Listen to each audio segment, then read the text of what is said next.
적어도 이번 재판 과정에 그게 만약에 온다면 네. 상당히 재미있는 아마 뭐 부부 클리닉이나 뭐 사랑과 전쟁 이런 막장 드라마 이상 되는 내용들이 아마 법정이나 조사실에서 울려 퍼지기 시작하잖아요.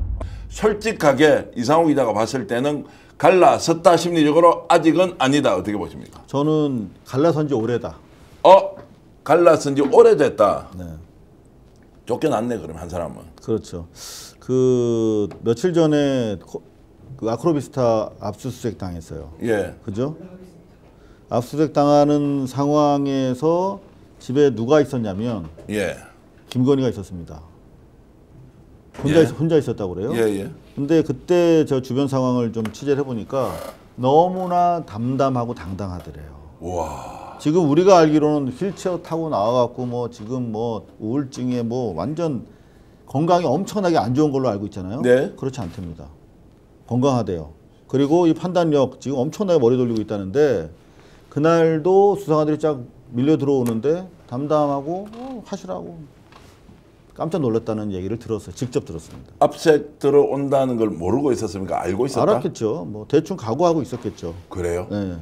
좀 더 그 이야기 누구한테 들었습니까? 그건 밝힐 수 없습니다. 밝혀주세요. 왜냐면 안 밝히니까 다 경찰 잡혀가서 요즘 신효한 교수 저하고 조사를 엄청 받고 있어요. 조사받고 싶어요. 빨리 이야기하세요. 제가 조사 받으시면 다 도와드릴게요. 그 현장에 있던 분한테 직접 들었습니다. 아 그래요? 네네. 그럼 압수수색했던 어쨌든 수사관 또는 뭐 그 주변 인물한테 수사관 또는 경호관 이렇게 경호관 이제 이렇게 더 이상은 안 됩니다. 예. 네. 자 그런데 네. 실제로 너무나 쌩쌩하고 태연하고 건강 상태도 아무 문제가 없다.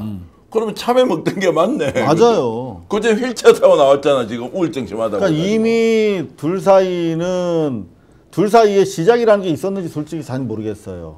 왜냐하면 김건희 씨한테 소위 말하면 남성이라고 하는 존재가 갖는 그 어떤 그 욕망의 화신이 취하는 태도에 대해서 많은 케이스를 통해서 저희가 확인해 봤기 때문에 과연 우리가 생각하는 우리 일상적인 부부관계, 부부 생활을 하는 우리가 생각하는 그런 커플은 아니다라고 하는 게 최소한 팩트고 그게 뭐 우리가 이해하는 수준의 그런 건 절대 아니었다. 근데 그나마 이게 깨진 게 이제 내란 이후 그리고 최근 들어서는 사실상 남남인 상태, 원래 상태로 돌아왔네. 두 번째 질문입니다. 윤석열은 그러면 김건희에 대해서 네. 어떻게 생각하고 있을까?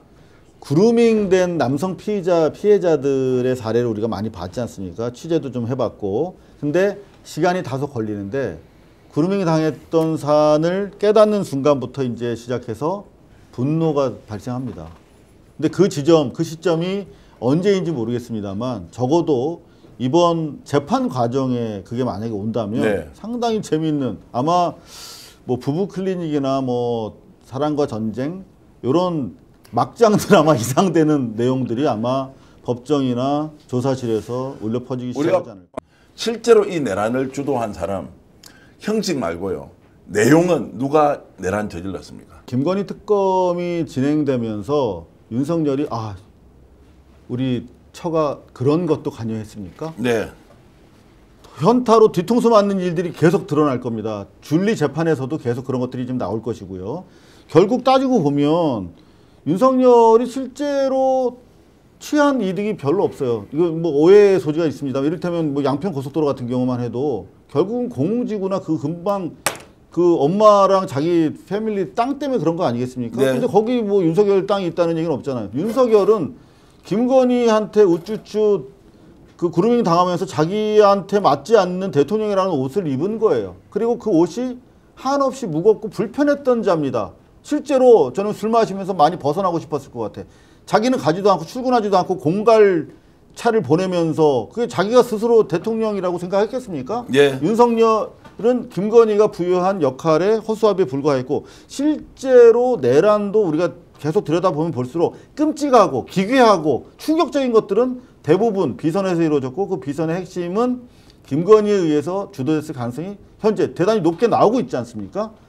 윤석열과 김건희 정말 충격적인 드라마는 지금부터. 자, 오늘 보도에 윤석열, 김건희 예금만 56억 원이 있습니다. 근데 영지금이 없어서 400만 원을 이제 모았단 말이죠. 지금도 이제 계좌 공개를 하고 있으니까 400만 원이 넘으면 더 모을 수는 없는 건 알고 계시죠. 네.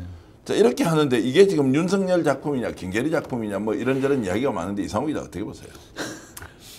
저는 제3의 인물의 작품일 가능성이 있다. 아, 그래요? 실제로 돈이 없을 수도 있다고 생각해요.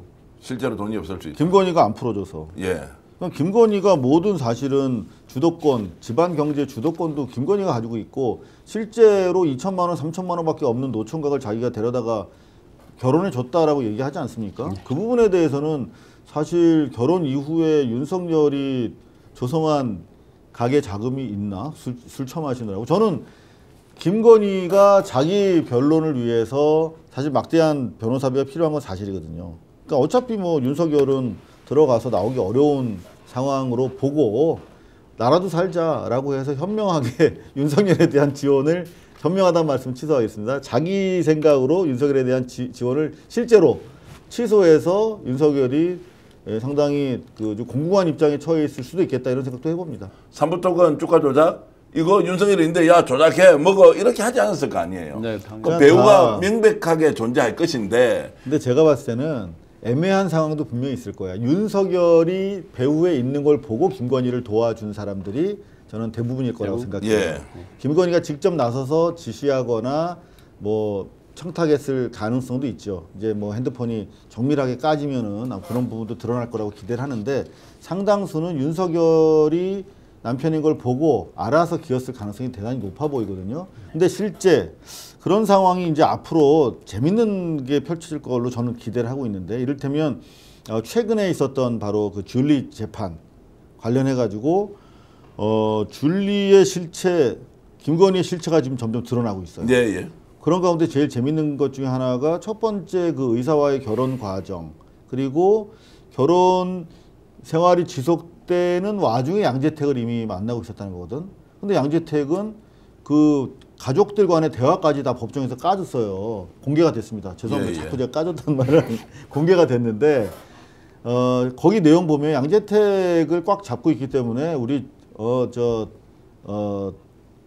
누구야 김건희가 우리 다 가정 이거 걱정 없이 이거 좀 프로텍트 보호해주고 있어 이런 내용까지 다 나온단 말이에요. 그러니까 철저히 양재택도 수단이었고 이어서 윤석열도 김건희 패밀리 비즈니스의 수단이었다는 사실을 어느 순간 깨닫는다면 저는 둘 사이의 폭로전도 저는 가능하지 않을까. 두 가지로 그런 예. 기대를 해봅니다. 김건희는 법적으로는 민간인이라는 겁니다. 그렇죠. 그 부분을 확실하게 이용하면서 변호 작전을 펴기 위해서 자기 시드머니가 필요하다. 네. 그러면 나는 이거 내가 돈줄 쥐고 있을 거야.